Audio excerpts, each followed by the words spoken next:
The Entrepreneurial Journey podcast. We're talking business and building a culture that's kick-ass.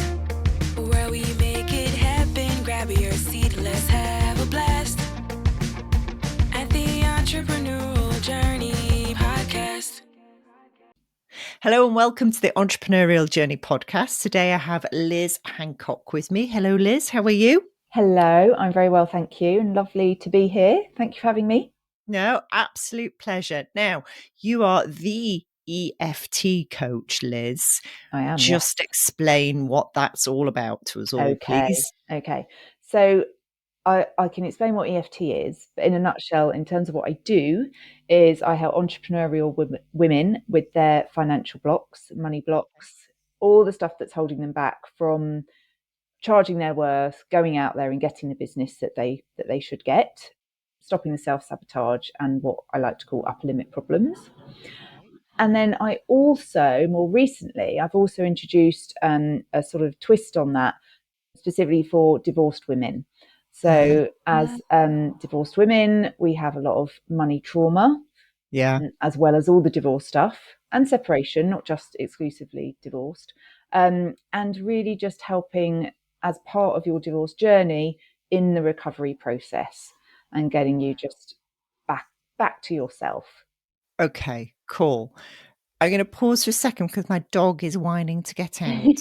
Hang on. Bless it.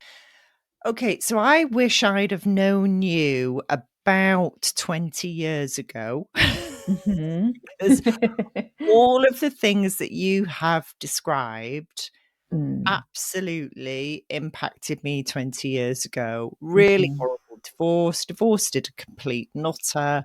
He ended up with most of the money. It took me 10 years to pay off the debt that it left me with and get back on my feet financially. And produced quite a lot of anxiety over money without a shadow of a doubt. So luckily, I'm over all that. Yeah. If somebody like me back then came to you now, what's the process you take them through? Okay. So although it's about money, it's actually, that's just like sort of the presenting symptom, really, the issue, presenting issue, because it's so much deeper than that. With divorce, yes, it is about the money. Marriage is hopefully about love. Divorce is about money. But there's so much more. Like, money is just such a symbol of power, of empowerment, and conversely disempowerment, and bullying, even abuse, financial abuse, any abusive relationships. Financial abuse will usually be a part of that abuse. My marriage wasn't abusive. I would say it was neglectful, but it wasn't abusive. But it became abusive afterwards. So a lot of post-separation abuse. In fact, we're still arguing about the finances now because I trusted him and didn't get everything signed off by the court. I thought, no, we don't need to do that. He'll never, I trust him completely. And it's all fairly amicable. We still care about each other, blah, blah, blah. And that isn't the case anymore. He absolutely hates me. So what was your question originally? What process would I take them through? So the process I would take them through is really exploring, okay, obviously you're frightened about money because you haven't got any, or a lot's been taken away from you, or you've been stuffed with all the bills and now you're in debt. But really the emotions behind that, calming the nervous system for that presenting issues that I've just described, but also for the betrayal and the unfairness and how we feel persecuted. And especially if there are other things involved, like abuse, like people having affairs or, running off with somebody else by either party, because there will be guilt involved as well if you've done it. All of those things, it's so important to look at those things as well. And then what they also relate to very usually is your upbringing and how you were treated as a child, and even the generational stuff that comes through. So how your parents were around money, how they were treated by their parents. We've got a lot of evidence about epigenetics now, which shows how it comes through the generations without us even knowing it. So there's all that stuff. And I even do some past life stuff if we can get really wacky on that. But that comes after. if the person's up for it. That sounds good. It's pretty, it's a bit bonkers, but it's so amazing. So yeah, it's just healing all that trauma that has this money umbrella, because money is so related to everything. I call it the money umbrella, and from those the little bits at the end of the umbrella, that's where the threads come down, and that's what we need to work on as well. Okay, I understand all of that. So I'm going to go back and say, what's EFT for our listeners? I know what it is, but explain to our listeners what EFT is. Yes. So EFT stands for Emotional Freedom Technique, and it's also known as tapping. And hopefully most people are a bit more aware of it than when I started training, and everyone thought I was completely nuts. But Prince Harry's been tapping. We've seen him do it. I think he needs to do a lot more tapping, to be honest. Bless him. So yeah, I wish I could tap him as a client, because I know I'd be able to help him. And Prince George, Boy George even was doing it in the jungle when he was on I'm a Celebrity. So it's a way of calming the nervous system. What it actually is, I know a lot of people will be listening to this, not watching, but we just use 2 or 3 fingers to tap on certain acupressure points, mainly around our face. There's some on the hand and neck as well. And it is acupressure points. So it's often described as acupuncture without the needles. Okay.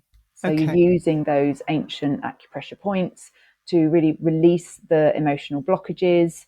And that's kind of sounds a bit, wooey, I guess. But there have been lots of studies now around the science of EFT. It used to be kind of laughed at, really. Yeah. But they've taken brain scans of levels of cortisol before and after tapping. And I mean, when you do it, we all know, hopefully we all know the link between mind and body. Yeah. If you're angry about something, you might have a slightly red chest, or same for excitement. But, if you're embarrassed, you might flush, all those different things. Your heart rate goes up. So tapping literally calms those reactions. And so it's really good on a sort of first aid level, mental health first aid kit. It's a must. But then also on the deeper stuff, the trauma, it's great for phobias, all of those things. So kind of like 3 levels of it, really. The presenting features or symptoms, what's just under those, and what's really deep under those. Brilliant. I've experienced it when I was running an NLP course. Got one of my friends to come along and do a little section on EFT, because the 2 together go beautifully. Oh yeah, completely. And it was great, because he took us through some simple exercises in a very short space of time, and it cleared some really cool stuff for people, which was lovely to see. And I also, last year, I assisted, Paul McKenna was up in Edinburgh. Yeah. And I was one of his assistants for the audience. Wow, fantastic. And obviously he does a lot of EFT. Yeah. So it was great to see him at work doing it. So it's incredibly powerful. Yeah, definitely. Yeah. And I think when you combine it with other things like NLP, especially like timeline therapy, which I know is part of NLP, it works beautifully with that. Obviously, Paul McKenna is originally known as a hypnotherapist, but most of that is NLP, isn't it? I think ish. I don't know enough about it, but it is. Yeah, I thought so. Good. So and I combine it with family constellations and generational healing and all that kind of stuff. So, and I have sort of, not necessarily in terms of my work, but in terms of myself and my own sort of process. Like I've tried other things. I think I've tried nearly everything, but I always come back to it. So all the other things help because they add to it. But for me, it is like, it's my love, I guess. Brilliant. Okay. I need to ask you what epigenetics is. Oh God. I should be able to explain this properly. Epigenetics, this is a really non-scientific version, is basically saying genetically, like if you think of us as a species, genetically we change, don't we? And like kids nowadays are so much taller and heavier than they were when you and I were children. So you say, genetically they're related because they're like sons and daughters or whatever. Epigenetics is basically genes going into them, but the emotional side of things. So trauma being carried through, and it basically trauma, a lot of trauma, and even beliefs. and stuff like that. So, for example, I treated one lady. It was quite interesting because it was on a training course. So we were doing swaps and stuff, and I was helping the EFT trainer because I've known her for so long. So I was kind of like the helper, and I was doing a process with this lady, and we went right back to pre-birth, to like conception, and she had conception trauma. And I was thinking, this was quite a few years ago, so I was a lot less experienced. I was thinking, oh my God, like I was just going with it and kind of looking at Tamara, my trainer, and she was just like nodding, going, you're fine, you're fine. It's like, yeah, I think so, but this is a bit weird. And then she contacted me afterwards, and she told me that her mother had been raped, and she didn't know that. And then she obviously found out through that is what had happened. So it was deeply healing for her. She had that issue, which was playing out in other areas of her life, but not knowingly. And so when we got to that issue and we cleared it, so much opened up for her. So she knew that. She didn't know it logically, but her body genetically knew it. So that was creating a block. I know it's a bit of a stretch for some people, probably this, but look it up. It's well, I'm with you on that, and that poor woman and the poor mother who was raped and the poor daughter for that to have continued down the line unconsciously, and then you brought it to a conscious awareness, which enabled her to heal, which is fantastic. I sat down with a geneticist once, a professor of genetics. Oh, wow. So you know more about this than me. And I quizzed him because I'm fascinated, like you. I'm fascinated by past lives, and I too have had some past life experience, which we may get to, we may not. I don't know. We'll see if we have time. But I said, look, my theory is that because cells have memory, and that is a proven concept, is it too much of a stretch to say that DNA cells have memory? And he went, no, that's not too much of a stretch. And I said, well, okay, is it too much of a stretch that we've got DNA cells in us going back multiple generations? Is it too much of a stretch for people to have memories about past lives that is actually embedded in their DNA? And he went, no, that's not too much of a stretch. We, at the moment, there's no way of proving that or disproving that, but it's theoretically possible. Yeah. Amazing. I went, okay. Yes. I love that. Yeah, I got quite excited about that. I thought, right, okay. So I think there's many things, Liz, aren't there, that we don't yet know how to explain, but we know exist. Yes. Yeah, that's a really good way of putting it. Absolutely. Yeah. And it is something I would love to learn more about at some point. Yeah. Yeah, can only do so much at one time. Yeah, you can. So how on earth did you discover EFT and get into it? Okay, so I had a pretty horrible birth with my first daughter, my only daughter, my daughter. And I loved being a mum. I was like, this is easy. I don't know what everyone's complaining about. So I got pregnant again quite quickly. But I was terrified of actually giving birth. Okay. And when we moved out, we were in London, we moved out to Buckinghamshire. I just saw in the paper this advert for a birth trauma workshop. So that sounds good. I think it was free. I went along. I was late. I'm always late. And I walked in, and there was all these people watching this video of people tapping on their acupressure points. And I just thought, what on earth is this? And I think if I hadn't been so big and heavy, I probably would have run away, but I couldn't. So I sat down, and we watched this video, and it talked about this weird tapping thing. It's called the Tapping Solution film, which I would recommend to anyone. We got paired up with people who are actually training. My lady who I mentioned before, Tamara, she was training all these people. And within 20 minutes, I felt absolutely fine about what had happened. So they asked you to rate it on a scale of 0 to 10 in terms of how emotional you feel. I was a 9 at the start. I didn't even have to recount all the gory details of what had happened. And then by the end, I was like a 1 or a 2. And then they said, there's a reason why you don't want to let that go. And we figured out, well, because it becomes such a part of my story. Yeah. I didn't want to let it go completely. But then, with Josh, I was booked in for a C-section. I knew he was very long. I'm very relieved I didn't realise how big he was. But I was booked in for a C-section. And after that, I was just like, no, I'm going to have a go at doing this on my own. Great. And so my entire experience was so different. I laboured at home for 16 hours, I think, 15 or 16 hours. Went to the hospital, did 2 hours in a birthing pool. I have to say, it wasn't all like music and candles. I was still screaming the place down. Yeah. But I had a bit of gas and air and I gave birth naturally in the pool. And it was such an amazing experience. And he was £10.3. So, yeah. But it was so, and obviously I have to not to get too gory, but I did need to be stitched up. Yeah. just so people know. That's a sore one. But even that was nothing like anything that I had with Izzy, and I recovered so much more quickly. And luckily, I didn't have any troubles bonding with my first child when I had this horrendous birth. But I was ill for ages. The recovery was so long.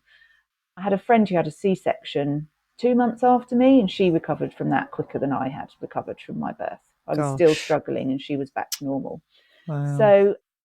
So that was my, wow, this is amazing. So I did a couple of courses in it, and I was treating a lot of my own stuff. I had a bit of postnatal depression, and I'd had depression in the past, so I kind of knew what it was, and used the EFT, and then thought, I'm going to train in doing this. I'm from an HR background, so I'd done coaching and stuff. And I just loved it. Absolutely loved it. Yeah, so that's where it started. Very much a hobby business for a number of years. Yeah. And then once the kids were at school, I was able to grow it a bit more. Great. Yeah. And where is it now? And what size is it? And who do you serve? Yeah, of course. So it did get pretty big. Like I was doing the elusive 10K months and, was like, wow, this is it. I was working my absolute socks off. At the same time, during that time, my husband gave up his job in the city because I was like, well, I can just about support us. So, that's safe. He ran an app business on the side. So we did that full time for quite a while. But then it just got too much. It was like, I knew our marriage was unraveling. I wasn't happy. It was really, I'd got no support from him. I thought him being around a bit more would be helpful. He did a few school runs. That was about it. He used to steal my office, which was really annoying. That's annoying. That's really annoying. It was really annoying. Yeah. And he had such a loud voice as well. I sometimes heard it on my even with his plugs in. So yeah, so I finished one mastermind. I thought, I'm not going to run another one for now. And I just really brought things back, simplified loads of stuff. I was doing all the tech stuff and had people working for me, really, made it much smaller. And then split up with my husband and had a bit of a breakdown before that. There was an ectopic pregnancy in between, which kind of brought things to a head. Yeah. And yeah, I think I mourned my marriage for at least 9 months before I actually left him. When I left him, I was really happy. Met someone else 9 months later and thought I'd met the actual love of my life. But unfortunately, he ended up being not a great person. So I had that as well. And then we had COVID. I moved house, sold the family house, moved to where I am now. So quite a lot going on. So last year, I felt ready to start building it up again. Okay. And but I'm doing it on my terms this time. Good. It's really nice. Good. Yeah. Good. It's Your really business exciting. has to serve you and not the other way around. Exactly. Yeah. And it's really tempting, isn't it, when we're self-employed to run around like headless chickens. But actually that doesn't work for very long, as you have very beautifully pointed out. Yeah, no, I think that's great and quite a brave decision to go, hang on a minute, this really isn't working. Yeah, no, good. Yeah. So I have to ask, are you in a happy, settled relationship now? Or are you happily single? I am very happily single. And it's so weird because I still go, okay, am I shutting myself off from love because I've been hurt and stuff? And obviously I've done loads of work on that. And I am on Tinder, and I have a quick scroll. And then when I match with someone, I'm like, oh no, I've got to talk to them now. I can't be bothered. I don't mind talking to them, but honestly, I've been on a few dates and I've met some nice people. There is a guy that I see sometimes, which helps. But I just like when I'm on the dates, I'm like, oh, they're nice, but I'd rather be out with my girlfriends, or it's I I just feel like I'm either not ready, but it doesn't feel like that. It feels like I'm so happy as I am now at the moment, and people notice it. They're like, you just seem so happy at the moment. I'm like, I am. I really feel like I know myself so well now, and I don't want to have anything else. Like, my kids are still quite traumatized from the abuse we've had from my ex-husband. Okay. And it is still an issue that I have to manage very carefully. So they still really need me. So I don't want anything to distract me from that. The business and my two lovely dogs are enough. I have lots of friends, but I honestly think if this is what being single is, then actually it's good and it's okay. And if I'm like this forever, I now know I'm going to be okay. Yeah. When I broke up from my husband, I was like, yeah, I'm free. And then when I broke up from my boyfriend I met afterwards, I remember just thinking, what am I going to do at Christmas? And I was so scared of being lonely and so broken and just like, oh my God, this is never going to happen for me, because I thought he was the one and he's not either. And I did have another abusive relationship when I was 16.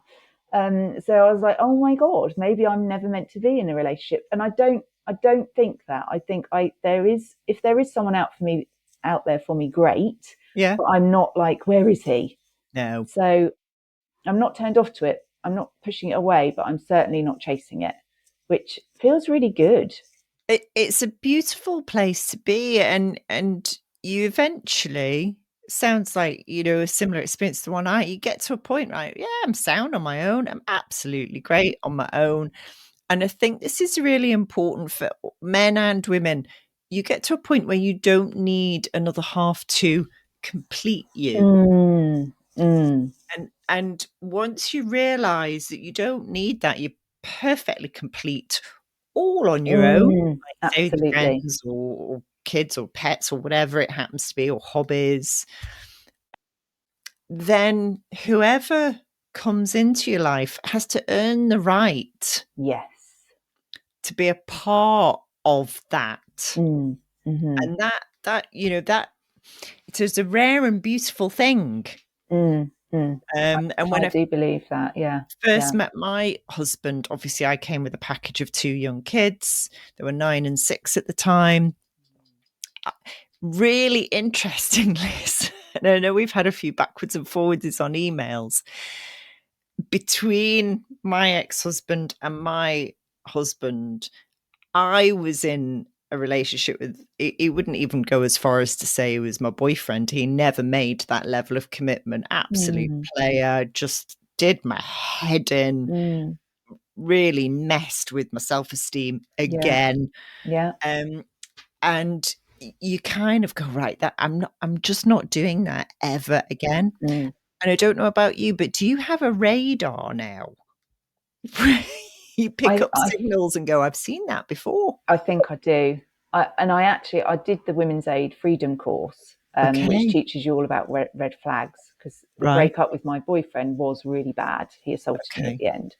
And then I realised the police were involved. I realised I'd been coercively controlled and abused, basically, for a lot of our relationship. Loads of really extreme jealousy. I think had it not been locked down when I was with him, the majority of our relationship, I would have seen them a lot earlier. Okay, yeah. Now, would I have taken notice of them or put up with them? I can't answer that question, hand on heart. I could well have put up with them. I don't know. I wouldn't now. I wouldn't allow myself to. No. So the Women's Aid course was brilliant. I'd recommend it to anyone that's been through a traumatic, abusive relationship. Okay. And I love that song at the moment, Mimi Webb, Red Flags. It's just like, oh, I love that song. It's great. Ooh. But I went for a date a few weeks ago. And first of all, this guy looked completely different from his profile pictures. And I do normally insist on a video call first. Okay. It's not all about looks, but obviously, it is, Tinder is supposed to be a shop window. And I know it's probably not the best one to be on. But we sat down and he started, well, first of all, he was over complimenting me, which I thought, well, that's very charming, but actually this is a bit too much. You've only just met me. And there's a few things he said, and I was like, that doesn't match up to what you said on the when we were chatting on WhatsApp. And then he said, I liken myself to Jeremy Clarkson. And I audibly gasped, and it was just like, okay. And I was like, and I just thought, Liz, think before you react. Say something intelligent. And I just said, I hope you don't mind, but I'm really going to have to, like, I really want to ask you some more about that. Yeah. And so he started ranting on about third wave feminism, which I hadn't even heard of that term, third wave feminism. So I was like, oh, what's that? And I said, I am a bit of a feminist, just to let you know. Like, if anyone on a potential date sees my Facebook, well, they should see it before they meet me, because they might not want to otherwise. But yeah, and he was going on. And I said, I have to ask you about Harry and Meghan. And he went on and on about her. And I just thought, oh God, I've got to get out of here. So this is really awful, but I cut the date short. Well, it's not awful. It was an empowering thing to do. And I did feel guilty. And I didn't just walk out. I was very polite. And it was kind of, well, it was 10 o'clock at night. So I thought, well, legitimately, I can not go. Early. But he was really, really annoyed. And I just thought, well, really, what did you expect? So yeah, I think I do have, I hope I have those radars now, and I can spot it in other relationships in an instant. And I have to be really careful with that, because I can't go and tell everyone that they're in a terrible relationship, or they might not be, it might just be a thing. So I do have to be careful. And I have had one client say, I'm a bit nervous that you're just going to tell me to leave my husband. Because I do work with people that are obviously still in relationships. And I had to reassure her. And, and I do have a few posts on Facebook saying, just to let you all know, I don't hate men. I just hate abusive men. Yes. Like I hate abusive women as well. So, yeah. Absolutely. 100%. The statistics are really clear, though. And it's mainly men doing the abuse, and it's mainly on women. There are definitely exceptions to that, without a shadow of a doubt, but 100%. the majority is men abusing women, definitely. Yeah. Okay, so on a happier note, well, you have a superpower now, which is just great and so helpful to so many people out there.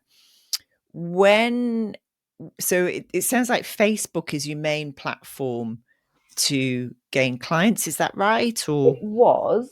Okay. I would say even in the last month, I'm like, has someone reported me? Have I been like secretly blocked? Because I can still post, but no one's seeing my posts. And because I do sometimes say what I really think.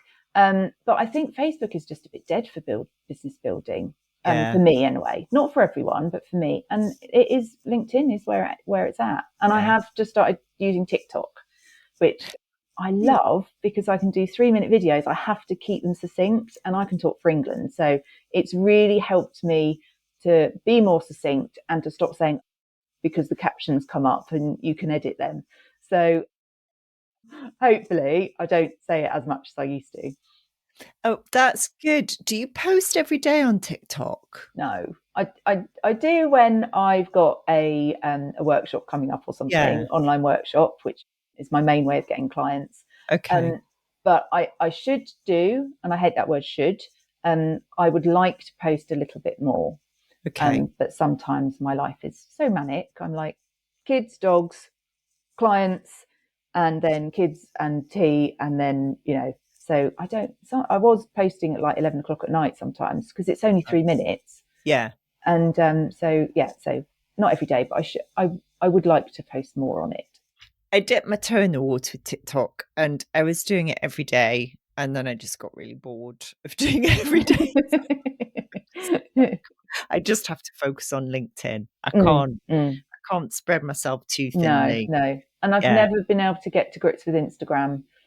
I hate that you can't share things, because for me that's a really easy, lazy, quick post. Oh, I like that, I'll just share that. And that's what I do a lot on Facebook. But Yeah, Instagram has baffled me slightly. TikTok, I did do 2 really good lives yesterday and then lost them as soon as I'd finished. On the same subject, I re-recorded one and that went as well. And then my son needed tea. So there's something I'm not doing right, but I still haven't figured out what it is. Son will tell you, I have no doubt. If he's of the right age, he will definitely tell Well, he you. tried to, but I don't know if he did either. It's just like, Mum, you're mad. Yeah, okay. I think your instinct about going to LinkedIn is right, because I think there are many people now prepared to talk about what you're talking about. So when I went through what I went through, I said, look, I could share this and it could help other women. And I was advised strongly not to say a flipping word to anybody, Yeah. because people would think badly of me. Mm. Thankfully, the tide has turned. Yeah. And thankfully, we're able to talk about these things so that Mm. other women who are experiencing those kind of things Yeah. find help, which is Absolutely. so Yeah. important. Yeah. It's really important to know they're not alone. Mm. It's Mm. not them. They've not gone mad. Mm. Mm. It's not their fault. Yeah. Yeah. And there's 100%. help. And that is my biggest passion, is just helping those women that are feeling like it's them. They're crazy. There must be something wrong with me. This has happened more than once now. And they're being told usually by their ex that it's happening. Yeah. And there is a big risk in putting stuff out there.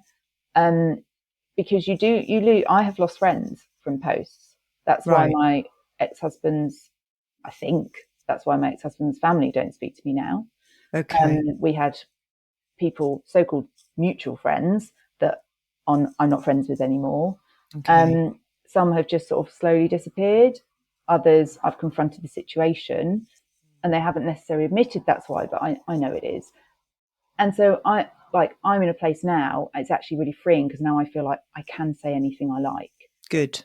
And they're not going to stop me. Good. They still look, because I still get emails from my ex-husband saying, stop saying that on Facebook, and everything I say, my kids, I have full permission from my children to. Yeah. I did ask them, and they said, well, Mum, if you didn't have anything to post, if you didn't do anything, you wouldn't have anything to post. So it's all true, isn't it? Sadly.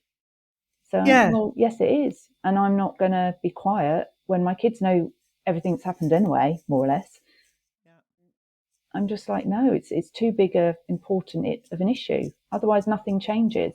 Just like the Met Police, if people don't come forward, which I'm also very passionate about, and I can't go into those details too much yet, but one day we'll do another one when I can, maybe. Okay, good. But, yeah, it's like, if no one speaks up and out about these things, then nothing changes. And that's what you need to do. Absolutely. And the abusers rely on silence. The bullies rely on silence. Yeah. And that's very much like you. It was once I'd found my voice and once was brave enough, it was really right. I'm just going to talk to people about this, because they really, really need to know Absolutely. that actually this abuse goes on in households that on the surface look really happy and successful, whatever that means, to people, professional, intelligent women. It's happening, and you're probably working with somebody that it's happening to. And it takes a while for you to realize and dawn on you that it's happening. It really it's does. so your work's so important. It really is. So Thank I know you. you can't really tell me exactly your top secret where you're taking the business, but can you give us a hint of where you think this line of work will take you? Sure. Well, I have a light box in my office that I never actually use, because I prefer working in the lounge, because I can look at all the neighbours. But it says help more people. And I'm just like, I want to help as many people as I can to recover from abuse. And my niche is the financial abuse. Yeah. But all abuse, as well as the entrepreneurial women. And a lot of the people are needing to do both. So I love your dog. It's we love dogs on this. I know. Everyone loves dogs now, but they're just part of it, aren't they? So more people, more of the same. I do have a group program and I work one-on-one with people.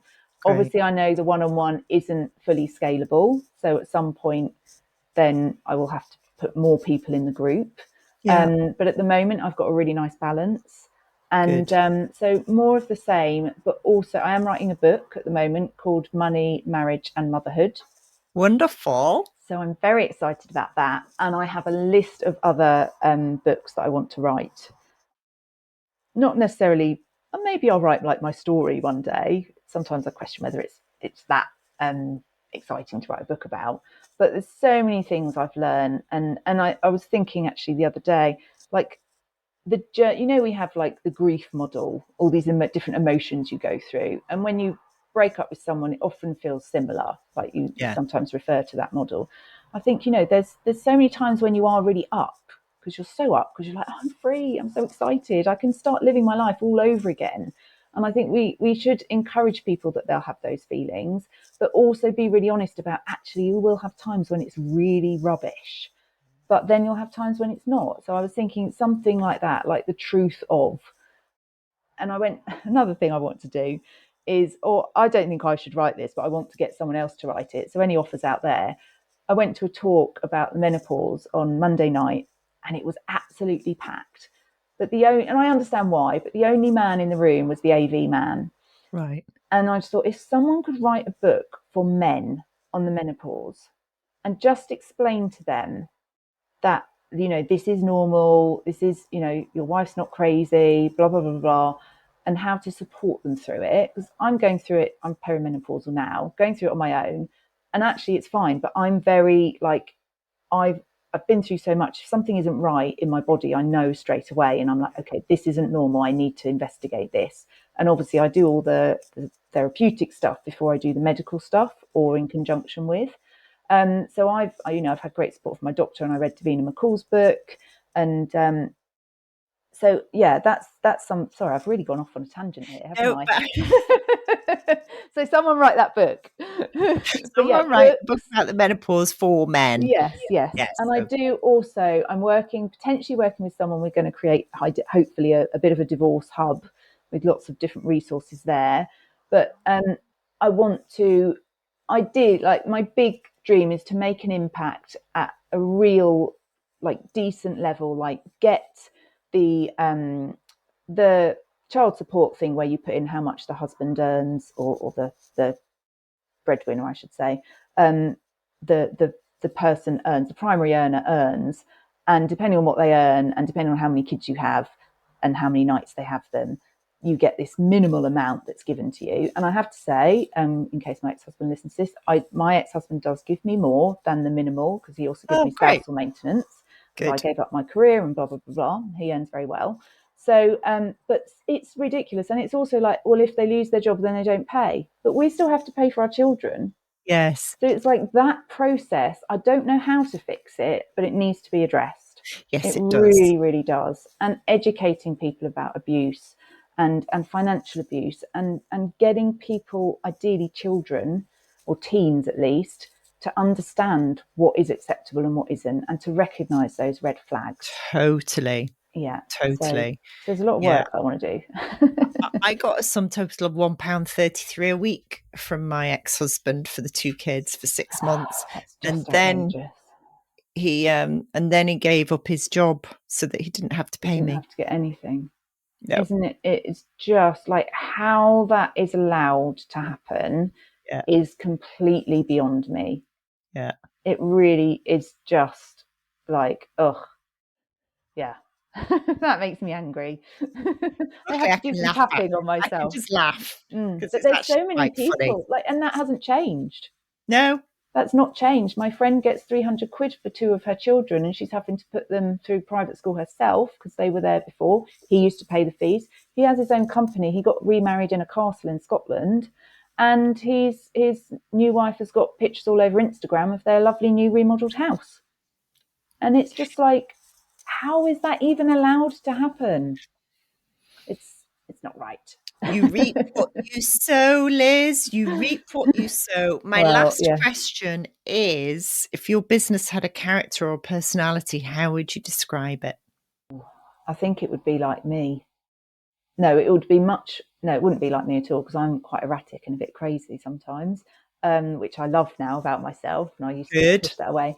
I think my business would be the person that I feel I am becoming. So it would be grounded and measured and really passionate, but with the consistent energy to keep always going. Nice. That's what I'd like. Love it. Love it. And on that note, I'm going to say thank you and absolute best of luck for the future. I'll put the various tags and links in the details so people can find you. But yeah, best of luck. Thank you. I've loved it. Thank you so much, Rebecca. It's been really fab. The Entrepreneurial Journey podcast. We're talking business and building a culture that's